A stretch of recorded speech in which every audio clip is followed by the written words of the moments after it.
तो वहीं बिहार के दौरे से पहले बीजेपी कार्यकर्ताओं को वर्चुअली संबोधित करते हुए प्रधानमंत्री नरेंद्र मोदी ने एक बड़ा टास्क उन्हें सौंप दिया है। प्रधानमंत्री मोदी ने बिहार के बीजेपी कार्यकर्ताओं से आह्वान किया कि राज्य के लोगों को जंगल राज की याद दिलाएं।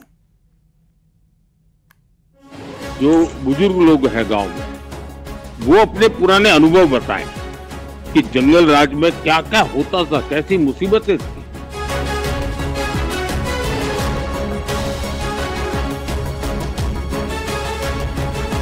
4 अप्रैल को प्रधानमंत्री नरेंद्र मोदी बिहार आ रहे हैं। जमुई में रैली कर मोदी एनडीए के चुनावी प्रचार का शंखनाद करेंगे। उसके पहले 2 अप्रैल की शाम को पीएम मेरा बूथ सबसे मजबूत कार्यक्रम के तहत बीजेपी कार्यकर्ताओं के साथ वर्चुअली जुड़े और बीजेपी कार्यकर्ताओं को एक बहुत बड़ा टास्क दे दिया।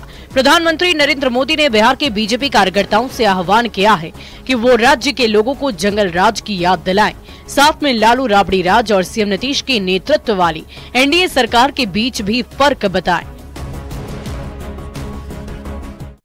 और पुराने लोगों से कहें, जो बुजुर्ग लोग हैं गांव में, वो अपने पुराने अनुभव बताएं कि जंगल राज में क्या क्या होता था, कैसी मुसीबतें थी। और जब वो लोग बताएंगे तो ये नई पीढ़ी को पता चलेगा, माताओं बहनों को याद आएगा। जंगल राज की याद दिलाने के पीएम मोदी के आह्वान के बाद बिहार में सियासी बहस छिड़ गई है। जेडीयू ने पीएम मोदी के इस चुनावी मंत्र का स्वागत करते हुए लालू राबड़ी राज पर निशाना साधा है, तो दूसरी ओर आरजेडी ने प्रधानमंत्री के बयान पर सवाल खड़ा करते हुए पलटवार कर दिया है। जंगल राज से बिहार को बचाकर इतना आगे लाई है। 118 नरसंहार का बिहार खेत खलिहान में आग लगा हुआ था। दिन में भी लोग निकलने में भयभीत रहते थे। उनको ये भी कहना चाहिए था कि 14 मैंने जो वादा किया था बेरोजगारों को साल में एक साल में 2 करोड़ बेरोजगारों को रोजगार देने का और किसानों के उपज का दोगुना दाम देने का, देश से महंगाई भगाने का, उनको ये भी बात कहनी चाहिए। हालांकि ये कोई पहला मौका नहीं जब प्रधानमंत्री ने जंगल राज का जिक्र किया हो। प्रधानमंत्री नरेंद्र मोदी जब भी बिहार में कोई चुनावी रैली करते हैं तो जंगल राज का जिक्र जरूर करते हैं। दरअसल 1990 से लेकर 2005 के दौरे को बीजेपी जंगल राज कहती है। रेप, हत्या, अपहरण, डकैती की घटनाओं को लेकर बीजेपी निशाना साधती है। साथ में अपराध के मुद्दे पर लालू राबड़ी शासन पर टिप्पणी करते हुए बीजेपी हर चुनाव में जंगल राज को ही मुद्दा बनाती है। यही वजह है कि एक बार फिर प्रधानमंत्री नरेंद्र मोदी ने बीजेपी कार्यकर्ताओं को टास्क दे दिया है कि वो नए वोटर्स को ये बताएं कि लालू राबड़ी के शासन के दौरान बिहार में क्या स्थिति थी। न्यूज़ 18 के लिए पटना से आनंद अमृतराज के साथ ब्यूरो रिपोर्ट।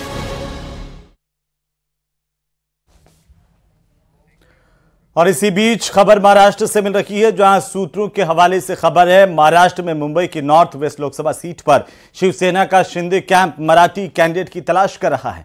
सूत्रों के मुताबिक शिंदे कैंप इस सीट से किसी मराठी चेहरे को लोकसभा का उम्मीदवार बना सकता है। पहले सीट पर अभिनेता गोविंदा को टिकट देने की बात चल रही थी, लेकिन इस सीट पर मराठी वोट बैंक ज्यादा होने की वजह से शिंदे कैंप यहां से किसी मराठी कैंडिडेट को उतार सकता है।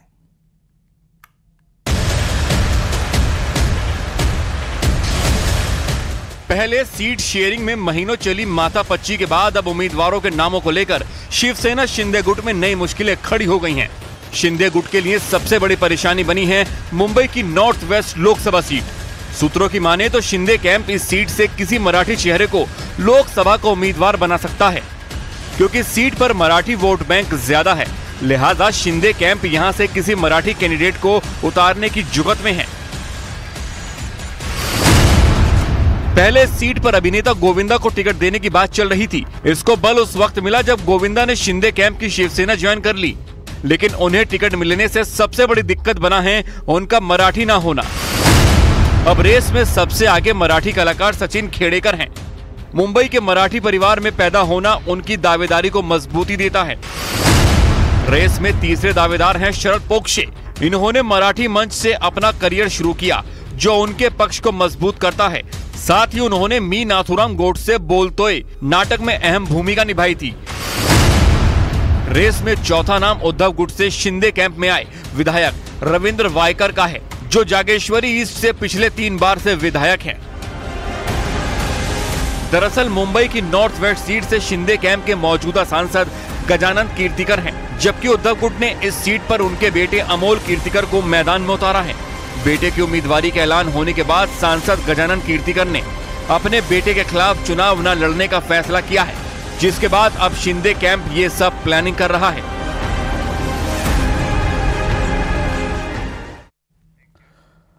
तो वहीं इस बार के हिमाचल प्रदेश के मंडी सीट बेहद खास हो चुकी है। बॉलीवुड एक्ट्रेस कंगना रनौत को बीजेपी ने अपना उम्मीदवार बनाया। कंगना मंडी के चुनावी समर में है, रिपोर्ट देखिए।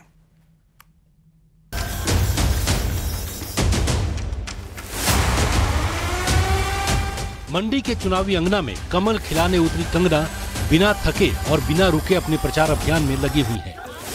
3 दिनों तक सरकाघाट विधानसभा में दर्जन भर से ज्यादा चुनावी सभाएं करने के बाद कंगना ने मंगलवार को द्रंग विधानसभा इलाके में दस्तक दी। कंगना यहां सबसे पहले शिवअवतार के कांडी घटशानी मंदिर गई और माता घटशानी से जीत का आशीर्वाद मांगने के बाद जनता जनार्दन का आशीर्वाद लेने पहुंची।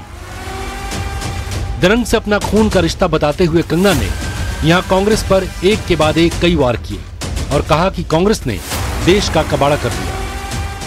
कांग्रेस ने इस देश को जो है, इस देश का पूरा कबाड़ा करता था। तो तुहा जो भी पता कितना कबाड़ा करता था इस देश का। कंगना ने कांग्रेस पर महिलाओं का सम्मान नहीं करने का आरोप लगाया, तो महिलाओं के लिए पीएम मोदी की योजनाओं को गिनाते हुए उन्हें भगवान राम का अंश बताया।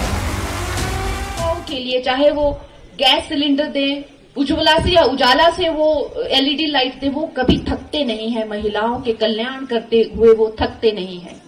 उन्होंने महिलाओं को 30% आरक्षण दिया, जिसका आज एक जो आप देख रहे हैं वो ये फूल खिला है और ये कमल का फूल आपको खिलाकर उनकी झोली में डालना है। हमारे जो प्रधानमंत्री हैं वो साक्षात राम का चरित्र है, राम का त्याग है, निष्ठा है, उसका जो है नारी के प्रति समर्पण है, सम्मान है। हमारे प्रधानमंत्री जो है वो राम का अंश है। लोगों से वोट की अपील करते हुए कंगना ने यहां ये भी कहा कि जैसे प्रधानमंत्री खुद को प्रधान सेवक मानकर लगातार लोगों की सेवा में जुटे रहते हैं, वैसे ही चुनाव जीतने पर मैं भी मंडी वालों की सेवा में हमेशा तत्पर रहूंगी। वीरेंद्र भारद्वाज, न्यूज़ 18 मंडी। तो वहीं समाजवादी पार्टी टिकट बंटवारे में उलझी हुई है। नया बवंडर बदायूं की सीट पर आ गया है और यह बवंडर कैसा है आखिरकार, रिपोर्ट देखिए।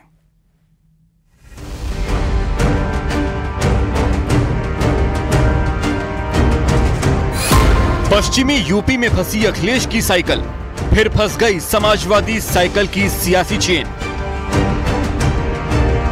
लोकसभा चुनाव में अखिलेश की मुश्किलें कतई कम होने का नाम नहीं ले रही हैं।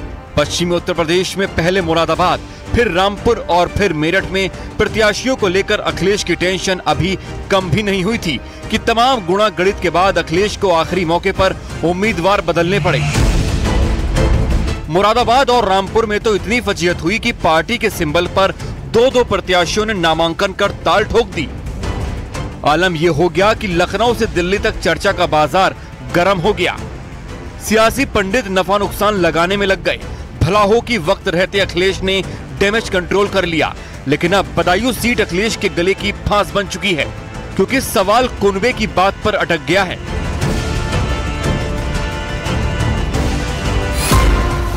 चाचा की गुगली में फंसा भतीजा, शिवपाल यादव ने दी अखिलेश को टेंशन। अखिलेश यादव ने बड़ा भरोसा जताया था चाचा शिवपाल पर। भाई धर्मेंद्र यादव का टिकट काटकर चाचा को यूपी के बदायूं से टिकट दिया था। उम्मीद जताई गई थी कि बदायूं से ही चाचा पूरे पश्चिमी यूपी को साध लेंगे। चाचा शिवपाल साइकिल का हैंडल खुद पकड़ लेंगे तो पूरे यूपी में साइकिल को नई रफ्तार मिलेगी। लेकिन चुनावी चौसर में चाचा ने ऐसी चाल चली कि भतीजे अखिलेश फंस कर रह गए। सारी उम्मीदें धरी रह गईं। दिल के अरमान चंद सेकंड में चकनाचूर हो गए। जब टिकट मिलने के बाद शिवपाल यादव बदायूं लोकसभा सीट के बबराला पहुंचे और वहां चुनावी मंच से चाचा शिवपाल ने ऐलान बदायूं की सीट छोड़ने का कर दिया। साथ ही बेटे आदित्य यादव को प्रत्याशी बनाने का प्रस्ताव रख दिया। देखिए, यहाँ सम्मेलन में तो प्रस्ताव पास कर ही दिया है। तो जब प्रस्ताव सम्मेलन ने पूरे कार्यकर्ताओं ने कर दिया है, अब ये प्रस्ताव जाएगा राष्ट्रीय नेतृत्व के पास। तो अब राष्ट्रीय नेतृत्व भी सहमति मिल जानी चाहिए। बेटे को लेकर टिकट की कुर्बानी देने वाले शिवपाल यादव इसे रणनीति का हिस्सा बता रहे हैं। ये देखिए, कुछ रणनीति के हिस्से होते हैं। अब वो रणनीति तो आपको तो नहीं बता दी जाएगी। रणनीति को रणनीति रहने दो। हम चुनाव लड़ेंगे भी, लड़ाएंगे भी, इसकी चिंता मत। फिर कलह में फंसा अखिलेश का कुनबा, पारिवारिक कलह करेगी साइकिल पंचर। शिवपाल ने बदायूं से बेटे के नाम का प्रस्ताव रखा तो उसे भाई धर्मेंद्र यादव ने अपना समर्थन देने में देर नहीं की। हालांकि चाचा के साथ ट्यूनिंग की टेंशन बताकर साइकिल के कुनबे में नई कलह के संकेत दे दिए। बिल्कुल, जो भी पार्टी का फैसला होगा मैं तो और मुझे खुशी होगी। चाचा के लिए काम करने में थोड़ा सा एक हिचक रहती, आदित्य के लिए और ज्यादा काम करेंगे। अब इसे धर्मेंद्र की टिकट कटने की कसक कहें या वाकई चाचा शिवपाल को लेकर कुनबे में कलह है, या ये कहें कि शिवपाल यादव का मन बस लखनऊ की राजनीति में ही रमता है। उन्हें दिल्ली की सियासी फिजा पसंद नहीं। वजह जो भी हो, लेकिन सबसे बड़ा सवाल यही है कि बेटे के लिए पिता की इस कुर्बानी के मायने क्या हैं?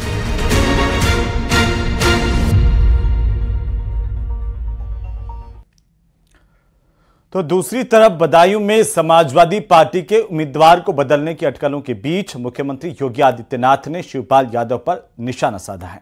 योगी ने कहा कि जैसे ही बीजेपी ने बदायूं से अपने उम्मीदवार का ऐलान किया, समाजवादी पार्टी के उम्मीदवार पीछे हटने लगे। आपको बता दें कि समाजवादी पार्टी की ओर से शिवपाल यादव को बदायूं से उम्मीदवार बनाया गया, लेकिन खबर है कि शिवपाल यादव बदायूं से चुनाव लड़ना नहीं चाहते।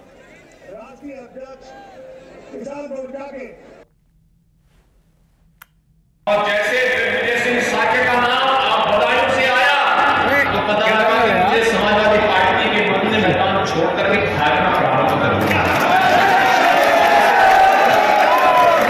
एक प्रत्याशी आए और भाग गए, अब दूसरे भी आकर के भागने की तैयारी में फिर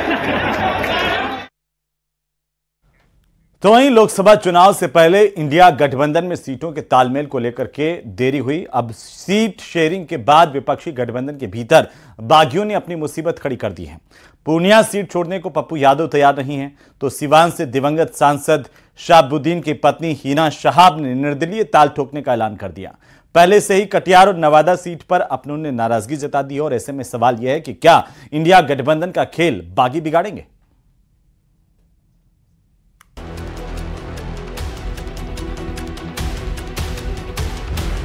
कांग्रेस नेता पप्पू यादव पूर्णिया सीट से चुनाव लड़ने पर आमदा है। न्यूज 18 से बातचीत में पूर्व सांसद पप्पू यादव ने कहा है कि वो गुरुवार को पूर्णिया सीट से नामांकन करने वाले हैं। बुधवार को आरजेडी की प्रत्याशी बीमा भारती ने अपना नामांकन दाखिल कर दिया। ऐसे में पूर्णिया सीट को लेकर सियासत हाई है।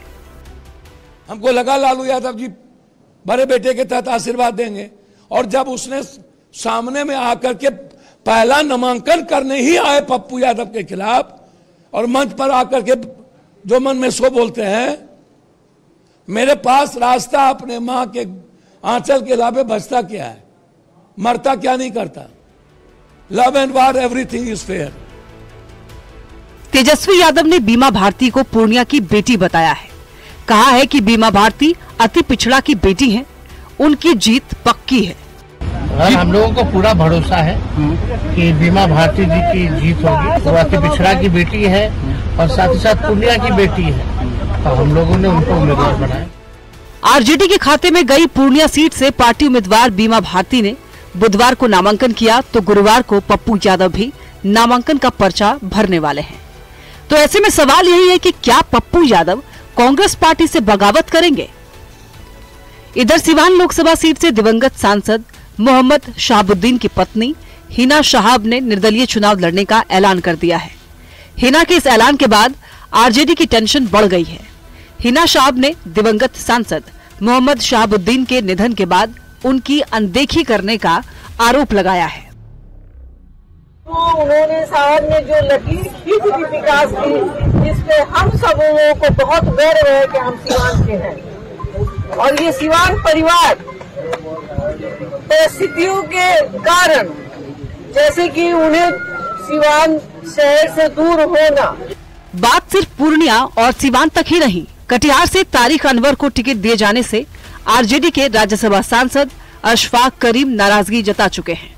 तो नवादा लोकसभा सीट से राजबल्लभ यादव के भाई विनोद यादव आरजेडी की ओर से टिकट नहीं मिलने के बाद निर्दलीय मैदान में उतर भी चुके हैं। तो ऐसे में सबसे बड़ा सवाल ये है कि क्या इंडी अलायंस का खेल बिगाड़ेंगे बागी। न्यूज 18 के लिए सिवान से मृत्युंजय और पटना से अमित कुमार के साथ ब्यूरो रिपोर्ट। तो वहीं हरियाणा में भिवानी के रहने वाले ओलंपियन बॉक्सर विजेंद्र सिंह ने बीजेपी में आकर के बीजेपी का दामन थाम लिया। उन्होंने नई दिल्ली में बीजेपी मुख्यालय में पार्टी की सदस्यता ली। विजेंद्र 2019 में कांग्रेस में शामिल हुए थे। उन्होंने 2019 में साउथ दिल्ली से कांग्रेस के टिकट पर लोकसभा का चुनाव लड़ा, लेकिन चुनाव हार गए थे।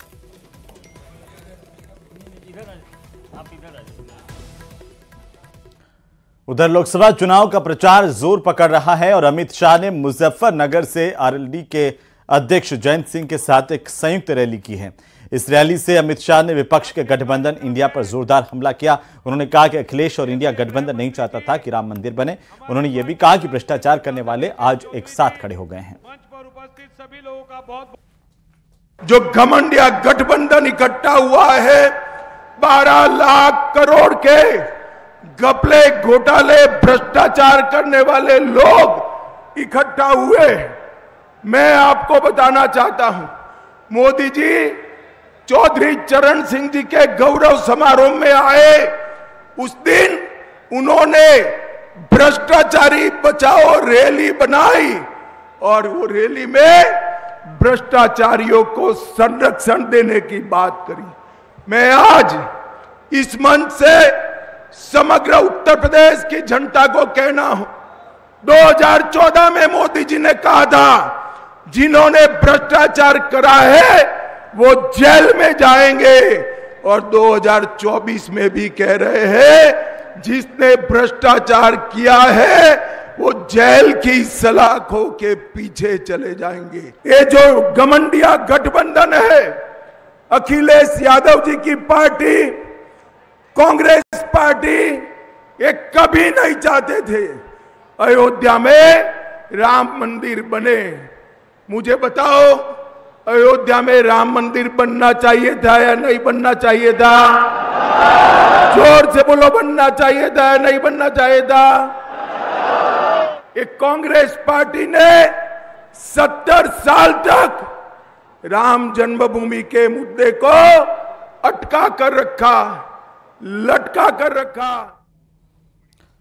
और इसी बीच राजधानी जयपुर से बड़ी खबर, कांग्रेस सरकार के 81 विधायकों के इस्तीफे से जुड़ा मामला और आज हाई कोर्ट में राजेंद्र राठौड़ का प्रार्थना पत्र मंजूर हो गया है। याचिका में संशोधन के प्रार्थना पत्र को हाई कोर्ट ने स्वीकार किया है। कांग्रेस नेताओं को पक्षकार बनाने की मंजूरी दी है। शांति धारीवाल, महेश जोशी, रफीक खान, संयम लोढ़ा, महेंद्र चौधरी और रामलाल जाट को पक्षकार बनाए जाने को हाई कोर्ट ने मंजूरी दे दी है। और इसी के साथ ही इस बुलेटिन में फिलहाल इतना ही। आप देखते रहिए न्यूज 18 राजस्थान। छोटे से ब्रेक के उस पार देखिए म्हारो राजस्थान सहयोगी प्रियंका राय के साथ।